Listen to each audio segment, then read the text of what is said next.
Tel était en substance le contenu de la lettre qui m'engagea à partir aussitôt.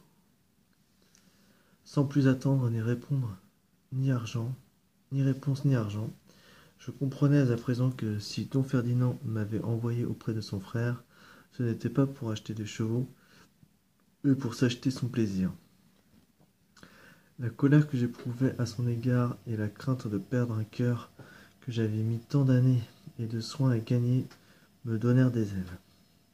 Et c'est presque en volant que j'arrivai le lendemain à la ville, juste à l'heure qui convenait pour parler à Lucinde. J'entrai secrètement après avoir laissé ma monture chez le brave homme qui m'avait apporté la lettre. Par un heureux hasard, elle était à sa fenêtre. Cette fenêtre si souvent témoin de nos amours, nous nous reconnûmes aussitôt, et cependant nous n'étions plus les mêmes. Qui peut se vanter d'avoir jamais pénétré et compris les pensées confuses et le caractère changeant d'une femme? Personne, assurément. Cardenio, dit Lucine, dès qu'elle me vit. Je suis en toilette de mariée. Don Ferdinand et mon père, l'un traître et l'autre cupide, m'attendent dans le salon avec quelques témoins qui le seront de ma mort et non de mon mariage. Ne te trouble pas, mon ami, et fais en sorte d'être présent à ce sacrifice. Si mes paroles n'ont pas le pouvoir de l'empêcher, un poignard que j'ai là, caché, y réussira en mettant fin à ma vie et en te donnant la preuve éternelle de ma fidélité. Tout ému, je répondis à la hâte, craignant de n'avoir plus le temps de me faire entendre.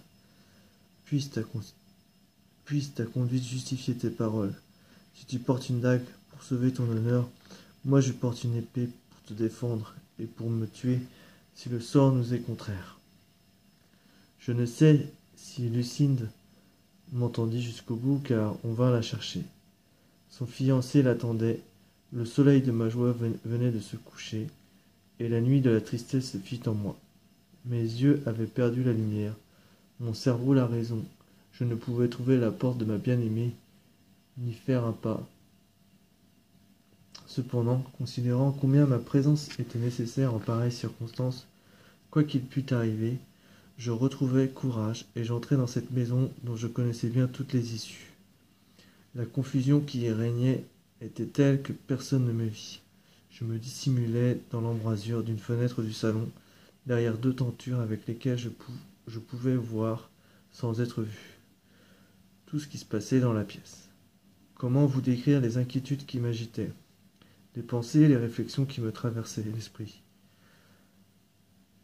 D'ailleurs, à quoi bon qu'il vous suffise de savoir que don Ferdinand arriva habillé comme il l'était d'ordinaire, avec pour témoin un cousin germain de Lucinde.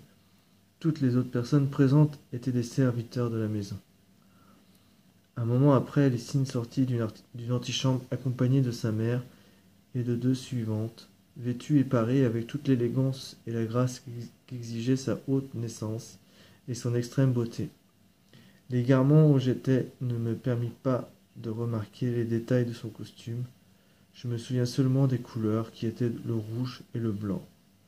Quant à l'éclat de sa blonde chevelure, il faisait pâlir celui des pierreries dont sa coiffure et sa robe étaient couvertes, et des quatre torches qui éclairaient la salle. Ô souvenir, ennemi mortel de mon repos! Pourquoi me présenter maintenant la perfection de cet ennemi adoré? Ne vaudrait-il pas mieux, cruel, me retracer ce que je lui vis faire pour que...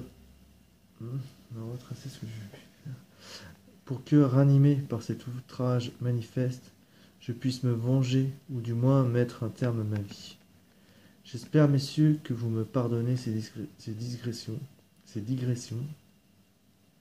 mais ma peine n'est pas de celle que l'on peut raconter succinctement ou à la hâte, et chaque incident me semble digne qu'on s'y arrête.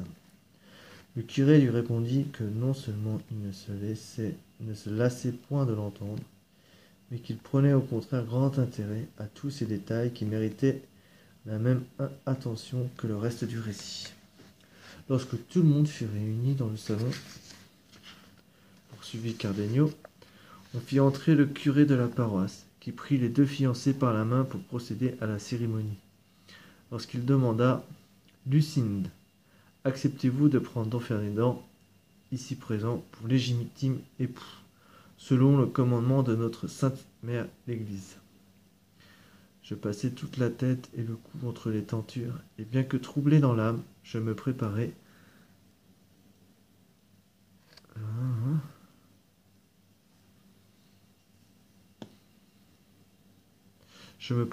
à écouter avec une attention extrême ce qu'allait dire Lucinde, sachant qu'elle pouvait d'un mot signer mon arrêt de mort ou me laisser la vie.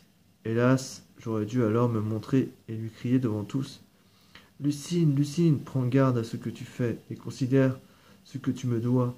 Pense que tu es à moi et que tu ne peux être à un autre. Sache que, si tu dis oui, tu m'arraches la vie. Ô traître de Don Ferdinand, ravisseur de mon bien, bourreau de mes jours. Que veux-tu, que prétends-tu? Sache que tu ne peux chrétiennement satisfaire tes désirs, car Lucinde est ma femme et je suis son époux.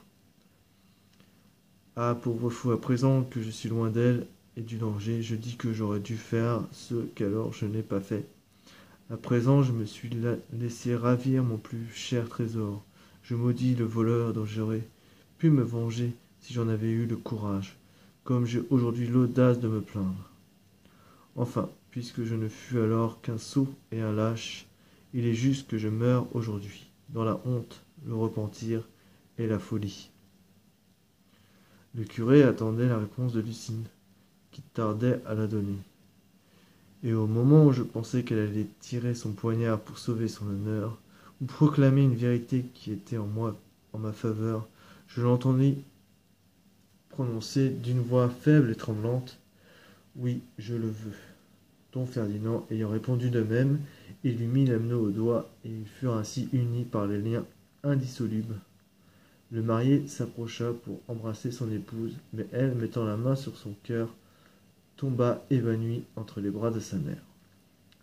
Reste maintenant à dire dans quel état me laissa ce oui fatal qui, ruinant mes espérances et me démontrant la fausseté des promesses de Lucinde, m'arrachait en un instant le trésor que j'allais regretter tout un instant de ma vie.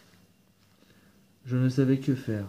Je me sentais abandonné par le ciel, rejeté par la terre qui me portait, par l'air qui me refusait le souffle, par l'eau qui privait mes yeux de larmes.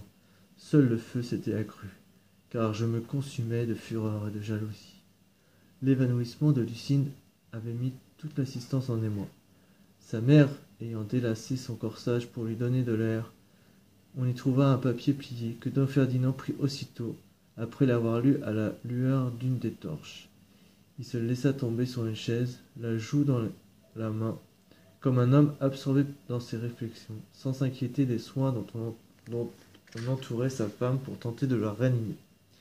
Voyant ces troubles et cette confusion, je me hasardai à sortir, sans me soucier d'être vu, bien déterminé, si j'étais reconnu, à faire un éclat sanglant, pour que tout le monde apprît la juste indignation de mon corps, de mon cœur, en me voyant châtier le traître Don Ferdinand, ainsi que l'inconstance encore évanouie. Mais le sort qui me réservait de plus grands malheurs, s'il en est, voulait me conserver encore un peu de cette raison que j'ai perdue depuis. Ainsi, au lieu de tirer vengeance de mes pires ennemis, ce qui aurait été facile, car je les prenais au dépourvu, je résolus de m'infliger à moi-même le châtiment qui leur était dû, avec plus de rigueur encore que j'en aurais usé envers eux en les poignardant, car la mort subite met un point final à notre peine, tandis que celle que l'on retarde par des tourments nous tue à petit feu, sans nous ôter la vie. Bref, je sortis de la maison, et j'allai trouver l'homme chez qui j'avais laissé ma mule. Je lui demandai de la seller, et sans lui dire adieu, je quittai la ville, n'osant, pareil à Lot, me retourner pour la regarder. Quand je me vis seul dans la campagne, le silence et l'obscurité de la nuit m'incitèrent à donner libre cours à ma douleur. Et sans crainte d'être entendu ni reconnu, je me mis à crier, à me répandre en malédiction contre Lucinde et don Ferdinand, comme si je pouvais ainsi réparer l'outrage qu'il m'avait infligé. Je traitais Lucinde de cruelle, d'oublieuse, de perfide, d'ingrate, de cupide surtout, puisque la richesse de mon ennemi lui avait aveuglé le cœur au point de m'abandonner pour s'unir à celui que la fortune avait traité plus généreusement que moi. Cependant, au plus fort de mes emportements et de mes malédictions, je cherchais encore à l'excuser. Je me disais qu'il n'était pas étonnant qu'une jeune fille vivant en recluse dans la maison de ses parents et accoutumée à leur obéir en tout, eût accepté pour leur plaire l'époux qui lui donnait un gentilhomme si noble, si riche, si bien fait de sa personne, qu'un refus aurait été une preuve de sottise ou l'indication qu'elle avait porté ailleurs ses vœux, ce qui aurait gravement nui à sa réputation. Puis je revenais à mon premier sentiment. Je me disais que, si elle avait eu le courage d'avouer que j'étais son époux, ses parents auraient jugé qu'elle n'avait pas fait un si mauvais choix, et lui auraient vite pardonné, car avant que don Ferdinand ne vînt se présenter, eux-mêmes ne pouvaient raisonnablement désirer un parti meilleur que moi pour leur fille. Elle aurait pu, avant de se résoudre à donner sa main, contrainte et forcée, dire qu'elle avait déjà reçu la mienne, et moi j'aurais soutenu tout ce qu'elle aurait inventé alors pour sa défense. J'en conclus que son manque d'amour et de jugement, son excès d'ambition et son goût des grandeurs lui avaient fait oublier ses promesses, qui avaient entretenu mon espoir et mes honnêtes désirs. Je marchais le reste de la nuit en proie à la plus grande agitation. Le matin, je me trouvais à l'entrée de ces montagnes, où j'irais encore 3 jours, sans suivre aucun chemin ni sentier. Ainsi j'aperçus une prairie, dont je ne saurais vous dire de quel côté de ces montagnes elle est. Là, je demandai à des bergers de m'indiquer l'endroit le plus sauvage qu'ils connaissaient, et m'indiquèrent celui-ci.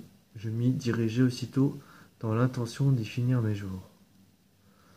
En arrivant au milieu de ces rochers, ma mule tomba morte d'épuisement et de faim, mais je croirais plus volontiers que c'était pour être enfin débarrassé de ce poids inutile que j'étais devenu. Je me vis donc seul, sans monture, et bien qu'épuisé et affamé, sans vouloir demander de l'aide à personne. Je ne sais combien de temps je restai étendu par terre. Quand je me relevai, je ne ressentais plus la faim. Il y avait autour de moi des chevriers, ceux-là même sans doute qui m'avaient secouru. Ils me racontèrent en effet qu'ils m'avaient trouvé dans un état pitoyable, et disant tant d'absurdités et d'extravagances qu'il était évident que j'avais perdu l'esprit. J'ai reconnu moi-même depuis que je n'ai pas toujours la tête très solide. Depuis que je n'ai pas toujours la tête très solide. Ma raison est si affaiblie et troublée qu'il m'arrive de commettre 1000 folies, déchirant mes vêtements, parlant à grands cris dans la solitude, maudissant mon triste sort, répétant en vain le nom adoré de mon ennemi, et n'ayant qu'une hâte, expirer en le prononçant. Quand je reviens à moi, je suis tellement épuisé et abattu que je ne peux plus bouger. Ma demeure habituelle est le creux d'un chêne-liège, assez vaste pour que j'y loge ce corps misérable. Les vachers et les chevriers de ces montagnes, pris de compassion, me laissent quelque nourriture sur les sentiers et au pied des rochers, dans les endroits où ils pensent que je pourrais la trouver en passant. Car même durant mes excès de démence, la nature garde ses droits, et j'éprouve le besoin impérieux de satisfaire ma faim et de trouver à tout prix de quoi me nourrir. Lorsque ces braves gens me rencontrent et que j'ai tout mon bon sens, ils me disent que je les attaque en chemin quand ils reviennent du village avec des provisions, et que je leur arrache de force ce qu'ils m'auraient donné de bon cœur. Voilà de quelle manière je passe cette triste existence, en attendant que le ciel daigne y mettre fin, ou me priver de mémoire pour que je perde jusqu'au souvenir de la trahison de la belle Lucinde et de don Ferdinand. S'il me fait cette grâce sans m'ôter la vie, mes pensées retrouveront un cours meilleur. Dans le cas contraire, je n'ai plus qu'à prier pour le salut de mon âme, car je ne me sens plus assez de force ni de courage pour sortir de ce triste état que j'ai moi-même choisi. Telle est, messieurs, l'amère histoire de mes malheurs. Dites-moi s'il m'était possible de la conter avec moins d'affliction et de regret que j'en ai montré. Et surtout, ne prenez pas la peine de me réfléchir par vos recommandations et vos conseils. Cela ne me sera plus profitable que le remède ordonné par un bon médecin aux malades qui refusent de le prendre. Sans Lucinde, je ne veux point la santé. Elle a choisi d'appartenir à un autre, alors qu'elle aurait dû être mienne. Je choisis, moi, de vivre dans l'infortune, n'ayant plus droit au bonheur. Elle a désiré, par son inconstance, rendre ma perte définitive. Je mènerai donc ma perte à son terme, pour contenter son désir. Et l'on dira désormais qu'à moi seul aurait manqué ce que les malheureux ont de reste, car pour eux l'impossibilité d'être consolés est à elle seule une consolation. C'est au contraire pour moi la cause des plus vifs regrets et des plus cruelles souffrances que même la mort ne saurait apaiser. Cardenio termina ainsi sa longue histoire d'amour et d'infortune. Le curé s'apprêtait à lui dire quelques paroles d'apaisement, mais il fut retenu par une voix plaintive qui parvint jusqu'à eux, et qui disait ce que l'on saura dans la 4e partie de cette histoire, car Sidi Ahmed Benengeli, auteur sage et avisé, met ici fin à la 3e. Fin chapitre 27.